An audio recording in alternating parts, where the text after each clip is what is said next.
Сәлеметсіздер ме 5-ші сынып оқушылары? Бүгін біз ревью қайталау Unit 4 4-ші тарауды қайталау тапсырмаларын өтетін боламыз. Алдымен сабағымызды бастамас бұрын арнама тіркеліп, видеоға лайк басып кетсеңіздер болады. Exercise 1. Complete the sentence with the words in the box. Қорапшаның ішіндегі сөздерді қолдана отырып, сөйлемдерді аяқтауымыз қажет. Мына жерден жауаптарын көрсетіп қояйын. The first sentence, бірінші сөйлем бойынша, my father's mother is my grandmother. Менің әкемнің анасы менің әжем дейді. Second, екінші, my uncle's son is my cousin. Менің ағамның ұлы менің немере інім болады дейді. Third, үшінші, my mother's sister is my aunt. Менің анамның әпкесі маған тәтей, апа болады, әпке болады, яғни. Fourth, my son's sister is my daughter. Менің баламның әпкесі менің қызым. My cousin's father is my uncle. Менің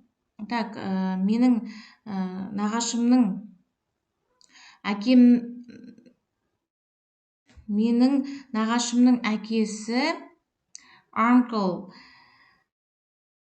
аға болады дейді. My parents' daughter is my sister. Менің ата-анамның қызы менің әпкем дейді. My grandmother husband is my grandfather. Менің әжемнің күйеуі менің атам. My brother is my grandfather's grandson. Менің ағам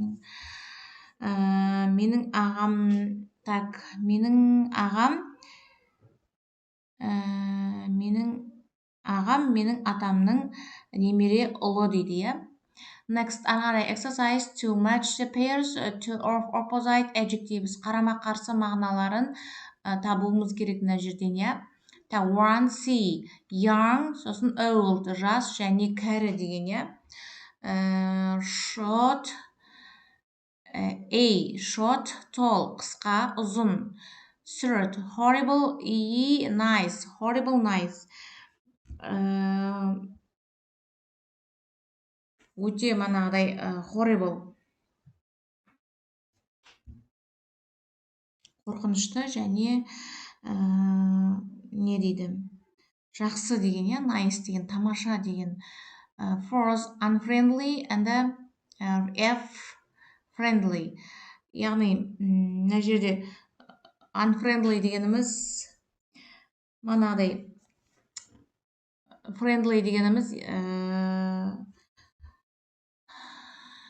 қонақжай дегенге келеді, ал мына жерде яғни анадай шынайы дос емес, қонақжай емес деген мағынада болады.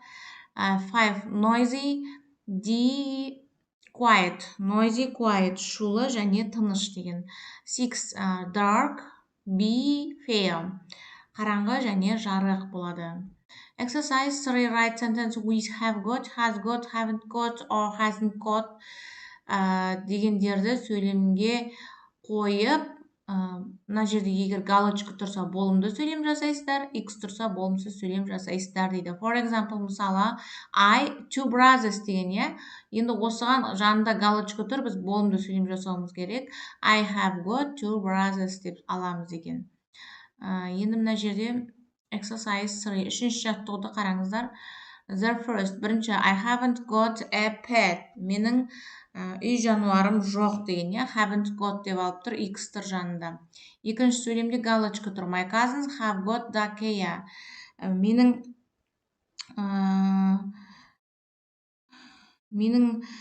ағамның шашы ақшыл деген, қара, got dark hair, шашы қара дейді. Third, үшінші сөйлем бойынша X тұр. Болымсыз сөйлем жасаймыз. My brother and I haven't got a computer. Менің ағамда және менде компьютер жоқ. Fourth, төртінші сөйлемде галочка тұр, болымды сөйлем жасаймыз. Steve's got a new bicycle. Стивтің жаңа велосипеді бар. Fifth, болымсыз сөйлем жасаймыз. Lydia hasn't got a cat and a dog. Лидияның мысығы және иті жоқ. Six, болымсыз сөйлем жасаймыз. My grandmother hasn't got a car.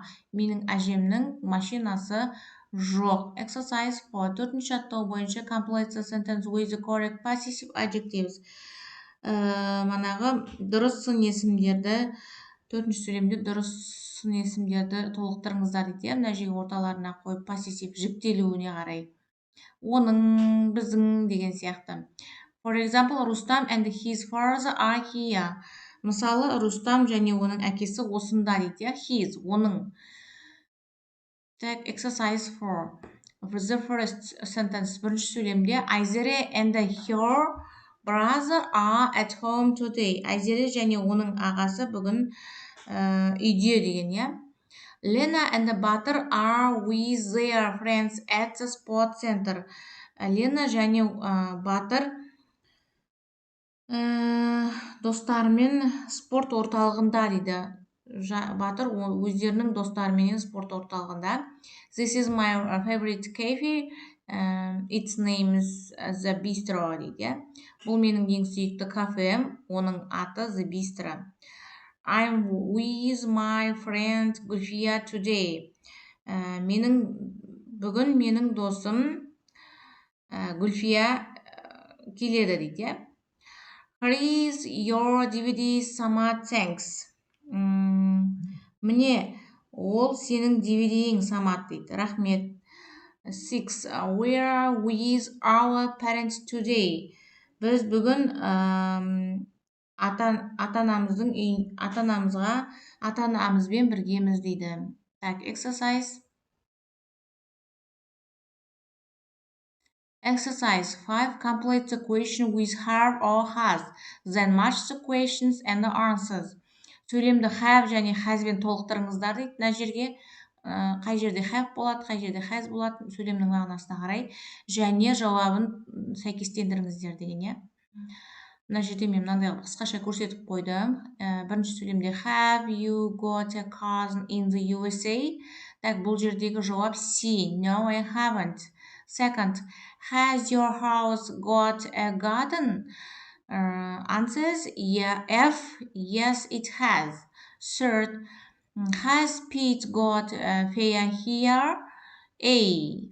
No, he hasn't. Fourth, have your parents got a dog? E. No, they haven't. Fifth, has your grandmother got a Ferrari? Answers B. Yes, she has.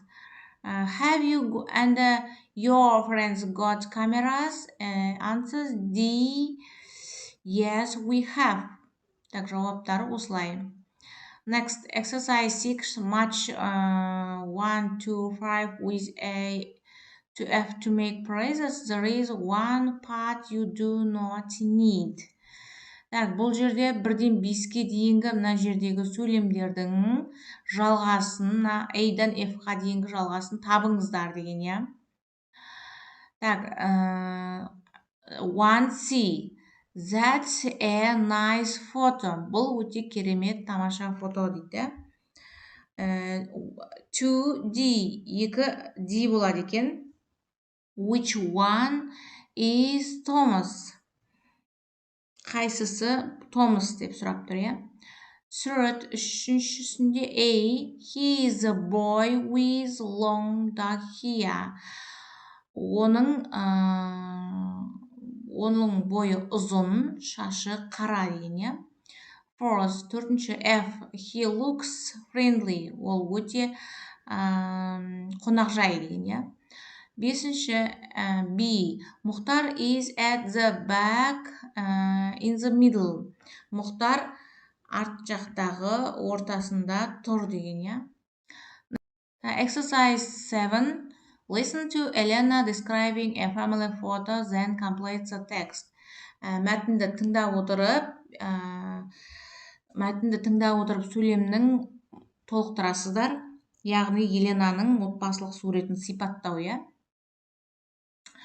Kate is Elena's sister. She has got dark hair and brown eyes.